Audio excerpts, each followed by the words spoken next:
Assalamualaikum warahmatullahi wabarakatuh. Saya Qoimatul Husnia dengan NIM 2018 096 01 16 29. Di mata kuliah perbandingan pendidikan kali ini membahas tentang pendidikan komparatif sebagai studi antarbangsa dan budaya. Secara natural, manusia selalu ingin hidup berkelompok. Pengelompokan kehidupan manusia menurut banyak kategori seperti jenis kelamin, adat istiadat atau etnis, ciri-ciri fisik atau ras, keimanan dan kepercayaan, serta pekerjaan.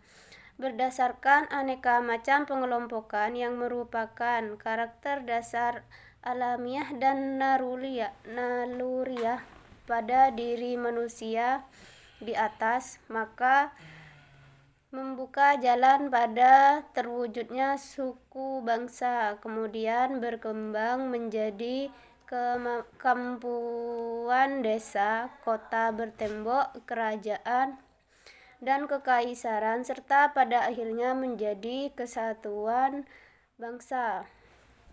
Bangsa diartikan sebagai pengelompokan masyarakat atas dasar-dasar kesamaan tertentu.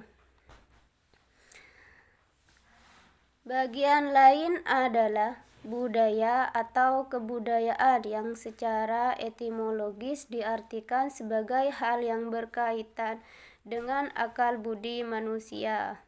Sedangkan peradaban adalah sebagai bagian unsur kebudayaan yang sifatnya halus, maju, dan indah seperti kesopanan, pergaulan, keindahan, kesenian, ilmu pengetahuan, dan teknologi.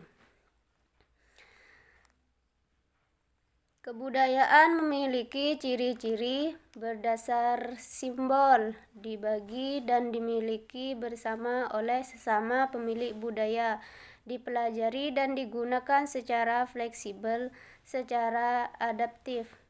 Berdasarkan ciri-ciri tersebut, maka kebudayaan suatu bangsa mencakup banyak unsur, yaitu sistem pengetahuan, sistem religi, sistem kesenian, sistem bahasa, sistem teknologi, sistem ekonomi, dan sistem organisasi sosial. Masing-masing unsur budaya terdiri atas 3 lapisan.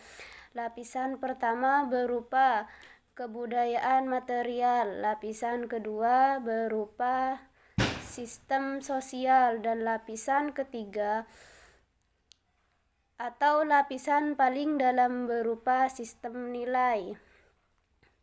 Pendidikan komparatif sebagai disiplin ilmu yang mempelajari aneka sistem pendidikan yang dipengaruhi oleh berbagai latar belakang baik yang ada dalam satu bangsa maupun antar bangsa yang berbeda. Maka pendidikan komparatif juga ikut mendorong kepada banyak pihak untuk melakukan kajian-kajian tidak hanya pada tataran penyelenggaraan sistem-sistem pendidikan, tetapi juga kajian pada aspek kehidupan di luar sistem pendidikan suatu bangsa.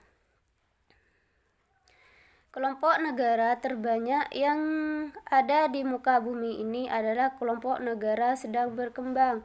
Secara teorik, negara Indonesia sebagai negara berkembang direkomendasikan oleh para ahli harus belajar menyelesaikan masalah pendidikan kepada sesama negara berkembang. Hal ini dikarenakan bila Indonesia belajar kepada sesama negara berkembang berarti telah menerapkan sebagian dari asas kesebandingan.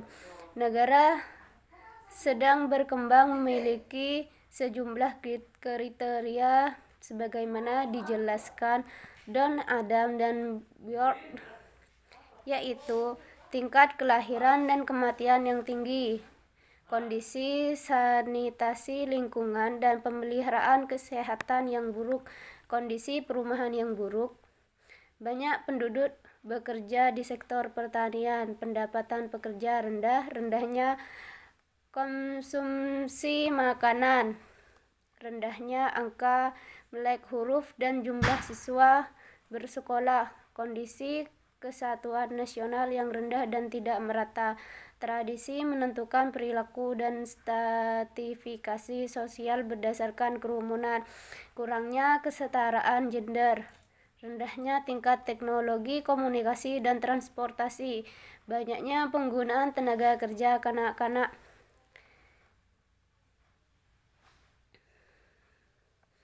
Demikian, Assalamualaikum warahmatullahi wabarakatuh.